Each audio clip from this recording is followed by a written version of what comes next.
আসসালামু আলাইকুম ওয়া রাহমাতুল্লাহ। সুপ্রিয় শিক্ষার্থীরা, আশা করি সবাই ভালো আছো। আজকের অনলাইন লাইভ ম্যাথ ক্লাসে সবাইকে স্বাগত জানিয়ে শুরু করছি। ক্লাসে আছে মুবাশশির, মাহি, ফাতিন, ইশরাক, ইশতিয়াক, লুবাবা, মাইশা, সিফাত, ইউসরা, ফাইসাল, শাহরিয়ার, ফাতেমা, নিয়াদ। আচ্ছা সিফাত, তুমি শুনতে পাচ্ছ?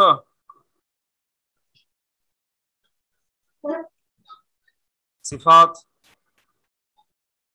তারপরে আছে ইশতিয়াক।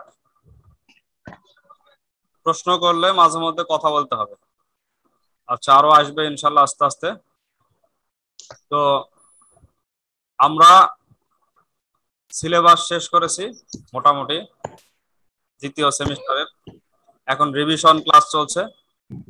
সেই রিভিশনের ধারাবাহিকতায় আজকে পঞ্চম অধ্যায়ের শীটের পরবর্তী অঙ্কগুলো আমরা সলভ করব। গতদিন আমরা পঞ্চম অধ্যায়ের শীটের 1 নাম্বার সলভ করেছিলাম, 2 নাম্বার হোমওয়ার্ক দেওয়া ছিল। আজকে আমরা 5 নাম্বারটা আগে একটু সলভ করব, 4 নাম্বারটা হোমওয়ার্ক থাকবে। তো আমি এখন সবাইকে শীটে নিয়ে যাচ্ছি। আচ্ছা, তোমরা সবাই কি শীট দেখতে পাচ্ছ? Yes, sir. আচ্ছা, ধন্যবাদ। তো আমরা সবার প্রথমে 5 নাম্বার অঙ্কটা করব, তারপরে 3 এবং 4 বোঝার চেষ্টা করব, 4 নাম্বারটা হোমওয়ার্ক থাকবে। 5 নাম্বার অঙ্ক দেখো, বলা আছে যে একটি লঞ্চে যাত্রী সংখ্যা 50 জন। একটা লঞ্চের মোট যাত্রী হচ্ছে 50 জন। যাত্রী সংখ্যা মানে মোট যাত্রী সব মিলে। মাথা পিছু কেবিনের ভাড়া ডেকের ভাড়া দ্বিগুণ। মাথা পিছু কেবিনের যে ভাড়া সেটা ডেকের ভাড়ার দ্বিগুণ। ডেকের ভাড়া মাথা পিছু 40 টাকা। তাহলে কেবিনের ভাড়া ডেকের ভাড়া দ্বিগুণ হওয়ার কারণে কত হবে? 80 টাকা হবে। এবং মোট ভাড়া 2400 টাকা। মোট ভাড়া মানে হচ্ছে 50 জনের সব ডেক এবং কেবিন মিলে টোটাল যে ভাড়াটা কালেকশন সেটা হচ্ছে 2400 টাকা। এইটা তোমাদের বইতে একটা অঙ্ক ছিল, সেই অঙ্কেরই মতো করে অঙ্ক, একটু সংখ্যা চেঞ্জ আছে। বইতে যেটা ছিল সেটা হচ্ছে মোট যাত্রী সংখ্যা ছিল 47, মাথা পিছু কেবিনের ভাড়া ডেকের ভাড়া দ্বিগুণ, ঠিক আছে। ডেকের মাথা পিছু ভাড়া ছিল 30 টাকা। আর মোট ভাড়া প্রাপ্তি ছিল হচ্ছে 1680, সম্ভবত 1680। এই জায়গায় একটু পরিবর্তন আছে মানগুলো, 1680 জায়গায় 2400, মাথা পিছু ভাড়া 30 টাকার জায়গায় 40 টাকা, আর মোট যাত্রী সংখ্যা 47 জায়গায় 3 জন বেশি, 50 জন। ক নম্বরে বলা আছে তথ্যগুলোকে সমীকরণের মাধ্যমে প্রকাশ করো। খ নম্বরে বলা আছে ডেকের যাত্রী সংখ্যা এবং কেবিনের প্রাপ্ত মোট ভাড়া নির্ণয় করো। তার মানে আমাদেরকে কেবিনের যাত্রী ডেকের যাত্রী সবই বের করতে হবে, দুইটাই বের করতে হবে, তাহলে তো 2 জায়গার ভাড়াটা পাওয়া যাবে। আচ্ছা, যে কোনো একজন বলো দেখি, সবার প্রথমে আমরা কি ধরতে পারি? একজন বলো, সবার প্রথমে আমরা কি ধরবো?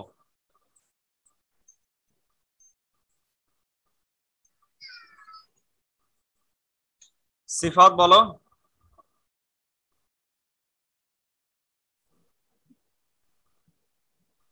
কেবিনের ভাড়া। কেবিনের ভাড়া ধরবে? কেবিনের ভাড়া তো দেওয়াই আছে। ডেকের ভাড়া, ডেকের ভাড়া 40 টাকা দেওয়াই আছে, এটা আবার কি ধরবে? কেবিনের ভাড়া তো দেওয়া নাই। তো কেবিনের ভাড়া ডেকের ভাড়া দ্বিগুণ, 40 টাকা হলে 80 টাকা, এটা ধরার কি হলো? কি ধরবো বলো? আর কেউ? আশফাকুল আলম আছে, মুবাশশির, মাহি, লামিয়া, মাইশা, বলো একজন কি ধরবো? না ধরলে কি আর সমীকরণ আসে? সমীকরণ আসতে গেলে তো অবশ্যই ধরতে হবে। লুবাবা, লুবাবা বলো কি ধরবো? তথ্যগুলোকে সমীকরণের মাধ্যমে প্রকাশ করতে গেলে কি ধরতে হবে? কেউ বলতে পারছো না?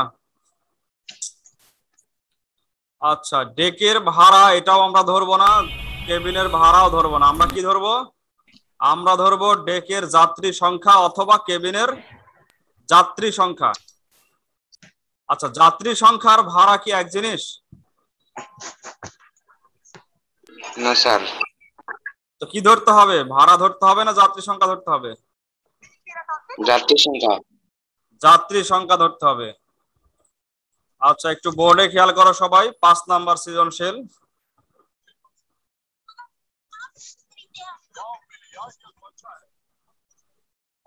পাঁচ নাম্বার সৃজনশীল আমরা ক নাম্বারে ধরবো। ধরি, যে কোনো একটা ধরলে হবে, কেবিন অথবা ডেক। আচ্ছা, ডেকেরটাই ধরি। ধরি ডেকের ভাড়া, আর ডেকের ভাড়া বলছি, ডেকের ভাড়া, ভাড়া না, যাত্রী সংখ্যা, যাত্রীর সংখ্যা এক্স জন। আচ্ছা, ডেকের যাত্রী সংখ্যাকে যদি আমরা এক্স জন ধরি, টোটাল যাত্রী কতজন ছিল? 50 জন। 50 জন 50 জন। total যাত্রী। তো ডেকের যাত্রী যদি এক্স জন হয়, তাহলে কেবিনের যাত্রী কত? 2x। হ্যাঁ, 2x কেন? ওটা তো ভাড়া। 50 minus 6। 50 minus x, 50 minus x, total থেকে এক্স জন বাদ 50 মাইনাস এক্স। 50 মাইনাস 6। একটা লঞ্চের টোটাল যাত্রী হচ্ছে 50 জন। আমরা ধরলাম যে ওই লঞ্চের ডেকে এক্স জন আছে, তাহলে অবশিষ্ট জন আছে কেবিনে, অবশিষ্ট জন কত? 50 মাইনাস এক্স, টোটাল থেকে এক্স বাদ দিলে অবশিষ্ট জনটা বের হবে। এটা গেল হচ্ছে যাত্রী সংখ্যা, যেটা আমরা এক্স ধরার মাধ্যমে পেলাম। এরপরে আমাদেরকে কি করতে হবে? আমাদেরকে ভাড়াটা নির্ণয় করতে হবে, কার কত ভাড়া। এটা আমরা জানি, দেওয়াই আছে যে মাথা পিছু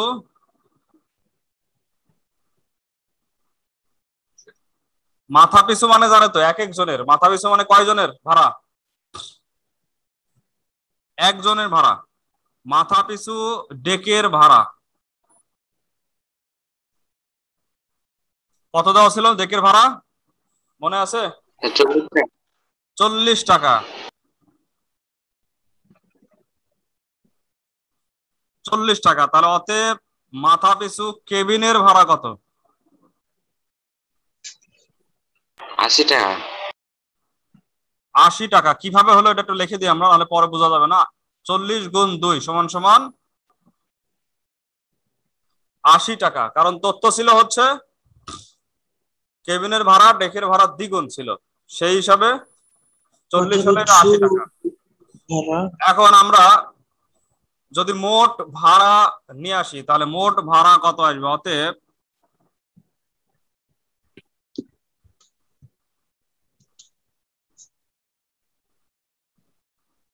মোট ভাড়া প্রাপ্তি, এখান থেকে এক্স এর মাধ্যমে মোট ভাড়া প্রাপ্তি। আচ্ছা, ডেকের ভাড়া 40 টাকা, ডেকের যাত্রী কয়জন? যাত্রীর সংখ্যা একজন। এক্স জন। একজনের ভাড়া যদি 40 টাকা হয়, তাহলে এক্স জনের ভাড়া কি করব? গুণ করব না ভাগ করব না যোগ করব? গুণ করব। তাহলে এটা হবে 40 এক্স টাকা, 40 এক্স প্লাস আরো আছে, মোট বলেছি আমরা। ডেকের পরে কেবিনে আছে, কেবিনের একজনের ভাড়া কত? 80 টাকা। 80 টাকা। কেবিনের যাত্রী হচ্ছে 50 মাইনাস এক্স, তাহলে আমরা 80 দিয়ে গুণ করব হচ্ছে 50 মাইনাস এক্স। এই এত টাকা মোট ভাড়া পাওয়া যাবে। এটা হচ্ছে মোট ভাড়া প্রাপ্তি। যারা ক্লাস করেছো তারা তো ক্লিয়ার বুঝতে পারবে, কারণ ওইখানে অঙ্ক করাই আছে। আজকে নতুন ভাবে ক্লাস করলেও কিন্তু তোমরা এটা বুঝতে পারবে। একটু শব্দ আসছে মনে হয়, কারণ প্রবাসীর মাহির এখান থেকে শব্দ আসছে। আচ্ছা, এখন আমরা এক্স ধরে একটা ভাড়া পেলাম, মোট ভাড়া পেলাম। আর বইতে বইতে বলছি উদ্দীপকে কত ভাড়া দেওয়া আছে মোট ভাড়া প্রাপ্তি? মনে আছে কয় টাকা ছিল? আচ্ছা আমি যাচ্ছি। 2400 হ্যাঁ এই যে দেখো 2400 টাকা। 2400 টাকা ছিল তাই না? 2400 টাকা ছিল। তাহলে প্রশ্ন মতে কি হবে? প্রশ্ন মতে এই যে টোটাল যেটা আমরা পেলাম 40x plus 80 into 50 minus x, এটা ইকুয়াল টু কত? 2400। এটা কি সমীকরণ না? ইকুয়াল টু আছে এবং ভেতরে একটা অজানা চলক x আছে, এটাই হচ্ছে আমাদের সমীকরণ, যেটা ক নাম্বারের অ্যান্সার। ক নাম্বার এখানেই শেষ। এখন এই সমীকরণকে সমাধান করে যদি আমরা x এর মান নিয়ে আসি, তাহলে সেটাই হবে ডেকের যাত্রী সংখ্যা। x এর মান নিয়ে আসার পরে যদি আমরা এইখানে বসাই 40x, তাহলে এটা হবে ডেকের ভাড়া, মোট ভাড়া। আর এখানে বসালে হবে কেবিনের মোট ভাড়া। এটা হচ্ছে ডেকের মোট ভাড়া, এটা কেবিনের মোট ভাড়া। তো ওখানে বলা আছে যে কেবিনের মোট ভাড়াটাও চেয়েছে আর ডেকের যাত্রী সংখ্যা চেয়েছে। তো আমরা প্রথমে আগে সমাধান করে x এর মানটা নিয়ে আসি, তারপরে দেখছি অন্য কি আসে।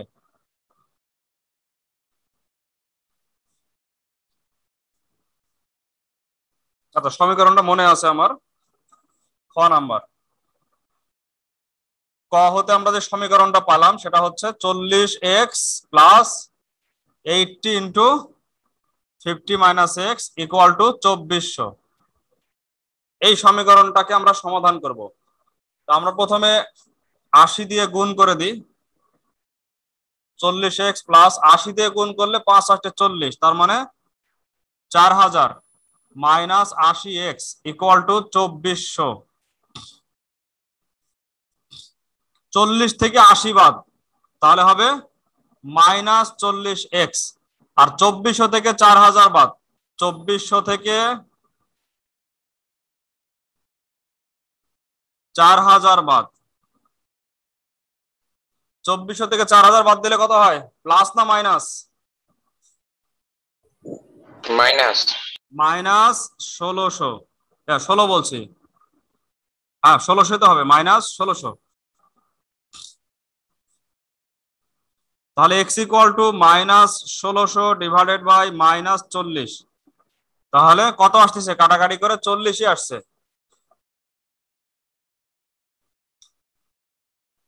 অর্থাৎ ডেকের মাথা পিছু ভাড়াও যেমন 40 টাকা, ঠিক একইভাবে ডেকের যাত্রী সংখ্যাও 40 টাকাই। যাত্রী সংখ্যা 40 জন।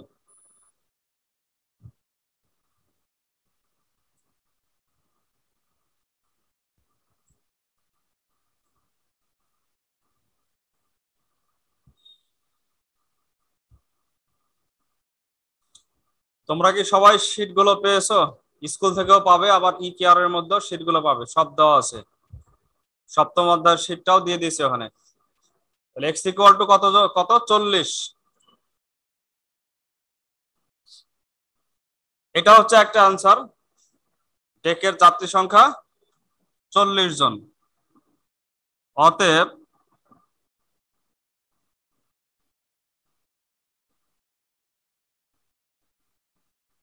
ডেকের যাত্রী সংখ্যা হচ্ছে 40 জন।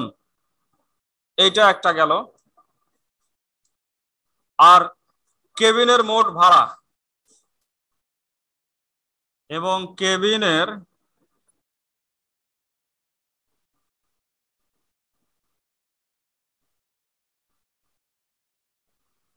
মোট ভাড়া প্রাপ্তি। আচ্ছা কে বলতে পারবে? তোমাদের কাছে অঙ্ক করা আছে, কেবিনের মোট ভাড়া প্রাপ্তি ওখানে কি ছিল? সূত্রটা কি ছিল কেবিনের মোট ভাড়ার? কেবিনের এক একজনের ভাড়া কত? 80 টাকা। 80 টাকা। আর কেবিনের যাত্রী কত? এটা না? Yes sir.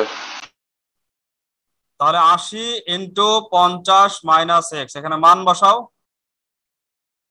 80 গুণ 10 হয়ে যাবে এক্স এর মান বসালে, তার মানে 800 টাকা। 1600 আর 800 যোগ করলে 2400 হয়। 1600 আর 800 যোগ করলে 2400 হয়। তাহলে মোট 2400 টাকা। ডেকের মোট ভাড়া ছিল হচ্ছে 1600 আর কেবিনের মোট ভাড়া হচ্ছে 800 টাকা। কেবিনের যাত্রী সংখ্যা 10 জন, ডেকের যাত্রী সংখ্যা 40 জন। সব আমরা মান পেয়ে গেছি। ক্লিয়ার সবার কাছে? Yes, sir. Yes, sir. এটা কিন্তু আমি যে মান দিয়ে দিলাম এরকমই পরীক্ষা আসবে তা না, মান আরো চেঞ্জ হতে পারে। আচ্ছা, এর সাথে আরেকটা অঙ্ক আসে,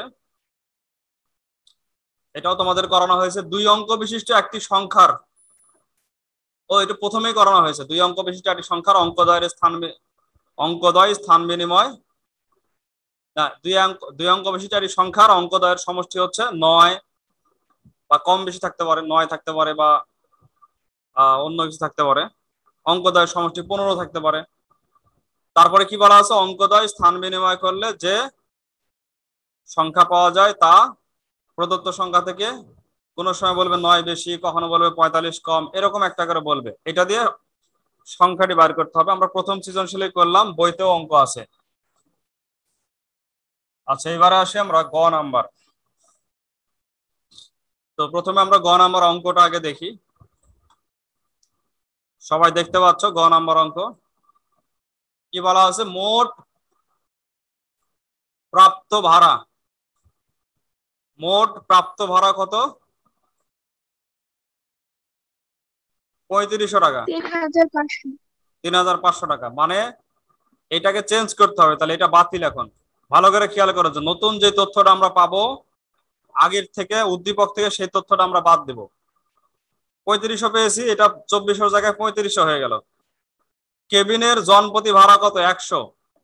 তাহলে কেবিনের ভাড়া যেহেতু পেয়েছি, ডেকেরটাও বাদ। ডেকেরটা কত হবে? কেবিনের জনপ্রতি ভাড়া 100, ডেকের ভাড়া কত হবে? 50। 50 হবে, যেহেতু কেবিনের ভাড়া ডেকের ভাড়ার অর্ধেক, দ্বিগুণ, তাহলে ডেকের ভাড়া কেবিনের ভাড়ার অর্ধেক হবে। আচ্ছা, দুইটা তথ্য তাহলে পরিবর্তন হলো। এই 50টা ঠিক থাকবে, তাই না? এটা নিয়ে তো কোনো কথা বলেনি। মোট যাত্রী সংখ্যা নিয়ে কোনো কথা বলেনি, অতএব 50 জন এটা ঠিক থাকবে। তাহলে আমরা নতুন তথ্য পেলাম হচ্ছে, ধরো আমরা যদি এখন পড়ি, একটি লঞ্চে যাত্রী সংখ্যা 50 জন ঠিক থাকবে। মাথা পিছু কেবিনের ভাড়া ডেকের ভাড়া দ্বিগুণ, এটাও ঠিক আছে। আবার উল্টিও লিখতে পারো, মাথা পিছু ডেকের ভাড়া কেবিনের ভাড়ার অর্ধেক, এভাবে লিখতে পারো। তারপরে এখানে এটা বাদ যাবে, হবে হচ্ছে কেবিনের জনপ্রতি ভাড়া 100 টাকা হলে 100 টাকা, এবং মোট ভাড়া 3500 টাকা হলে কেবিনের যাত্রী কত। তো আমরা অঙ্ক শুরু করব সবার শেষ অংশ থেকে, যে এটা থেকে অঙ্ক শুরু হবে। কি বের করতে বলছে আমাদের? ডেকের ভাড়া না ডেকের যাত্রী না কেবিনের যাত্রী? কেবিনের যাত্রী। তাহলে আমরা কেবিনের যাত্রীটাকে ধরি ওয়াই জন, কারণ ক এবং খ নাম্বারে এক্স আছে। আবারও আমরা গ নাম্বারে একই অঙ্কের মধ্যে এক্স না ধরে এবার আমরা ওয়াই ধরি, অথবা জেড, একটা কিছু ধরি। কেবিন হিসাবে সিও ধরতে পারো। তো গ নাম্বারে আমরা প্রথমে ধরি বা মনে করি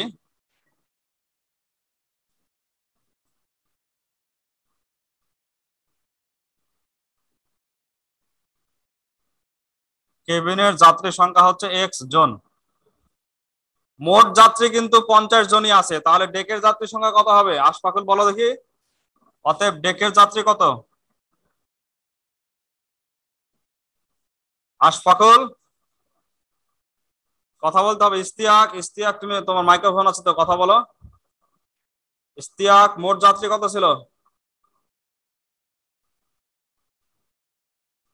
জুনায়েদ বলো, মোট যাত্রী কত ছিল? জুনায়েদ।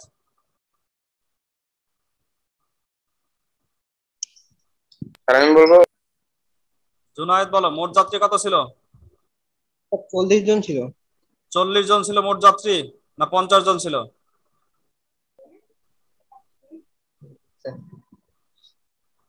দেখো আবার অঙ্ক দেখো, ভালো করে খেয়ালই করছো না। মোট যাত্রী কতজন? 50 জন। 50 জন। 40 জন তো আসছিল হচ্ছে, এই যে এখানে ডেকের যাত্রী সংখ্যা খ নাম্বারে উত্তর আসছিল 40 জন। একটু ভালো করে মনোযোগ দিয়ে ক্লাস করতে হবে। তো তাহলে মোট যাত্রী সংখ্যা হচ্ছে 50 জন। আমরা ধরেছি কেবিনের যাত্রী কত এক্স, তাহলে ডেকের যাত্রী কত হবে 50 minus x x, 50 minus x, 50 minus x জন। এবার হচ্ছে মাথা পিছু কেবিনের ভাড়া দেওয়া আছে, এবার গ নাম্বারে না ডেকের ভাড়া দেওয়া আছে? মাথা পিছু কেবিনের ভাড়া কত আছে? তাহলে মাথা পিছু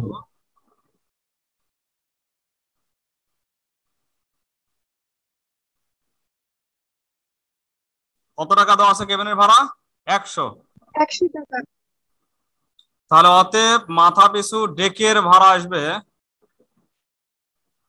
ডেকের ভাড়া কি কেবিনের ভাড়ার বেশি না কম? কম। কম। কম কত? অর্ধেক। অর্ধেক। তাহলে 100 কে আমরা 2 দিয়ে ভাগ করলে পাবো 50 টাকা।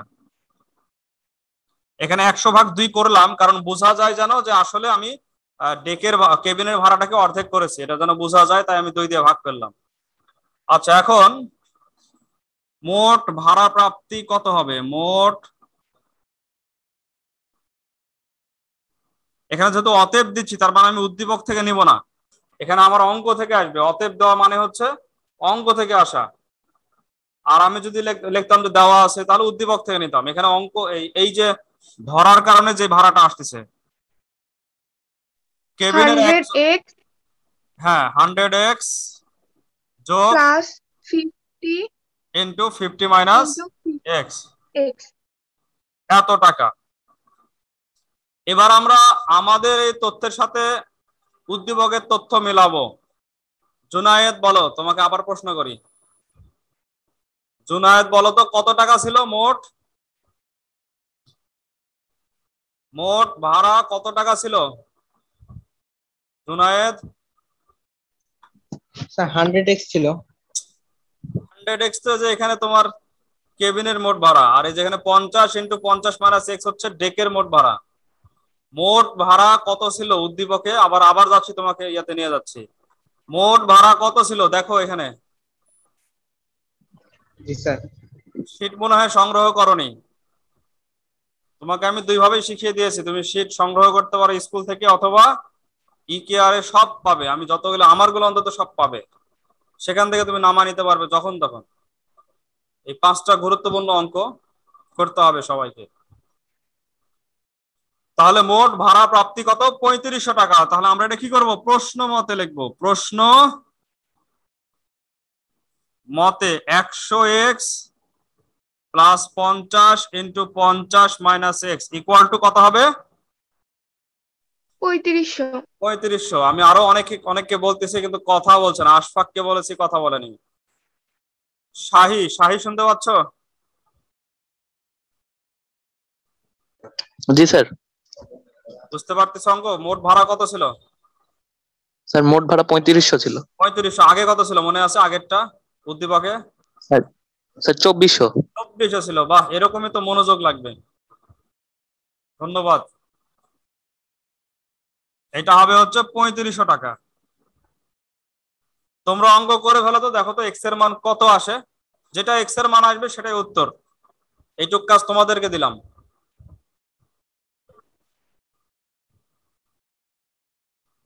দেখি কে সবার আগে উত্তরটা বলতে পারে।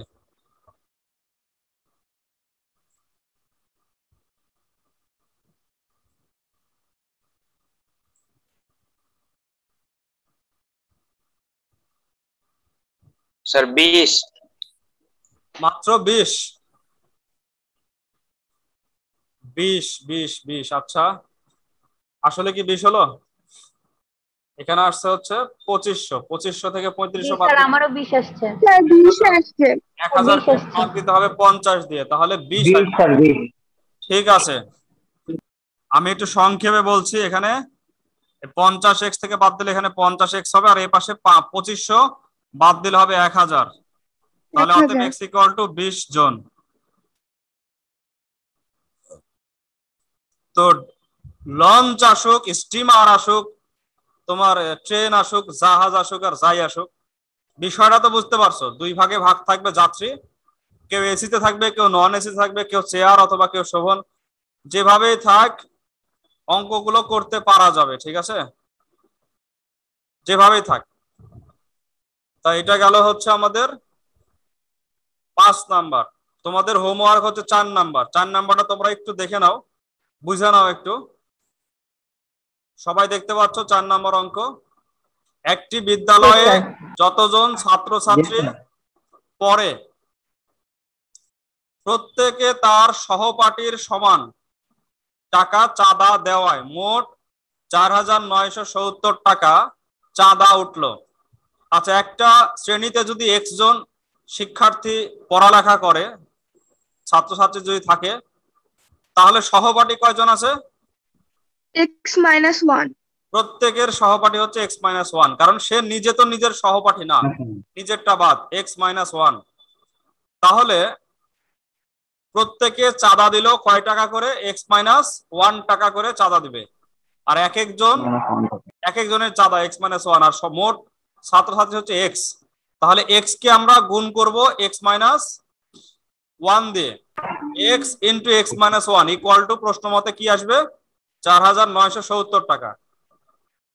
এইটাকে সমাধান করবে খ নাম্বারে গিয়ে সমাধান করলে মোট ছাত্রছাত্রীর সংখ্যা আসবে এবং মাথা পিছু চাঁদার পরিমাণটাও চলে আসবে। ছাত্রছাত্রীর সংখ্যা যা হবে তার থেকে 1 কম হবে মাথা পিছু চাঁদার পরিমাণ। বোঝা গেছে বিষয়টা?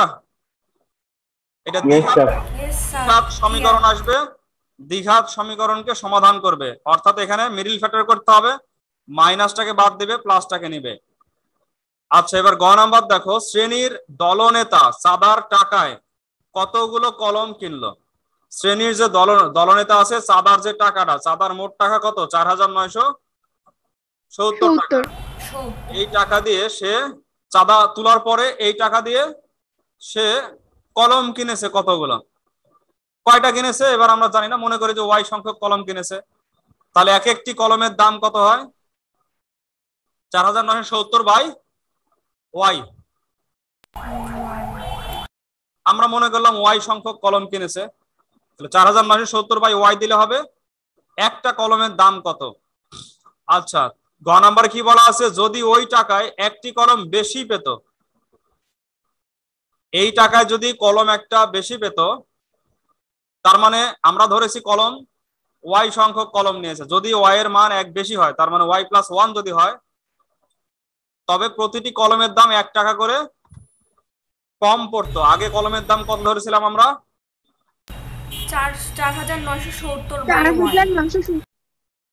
4,970 বাই হচ্ছে ওয়াই। এখান থেকে আরো 1 টাকা কম পড়তো। এই কম পড়াটা কখন কম পড়তো? যদি 4,970 কে আমরা যদি একটা কলম বেশি পাই, তার মানে y+1। এইটা হচ্ছে আমাদের গ নাম্বারের সমীকরণ।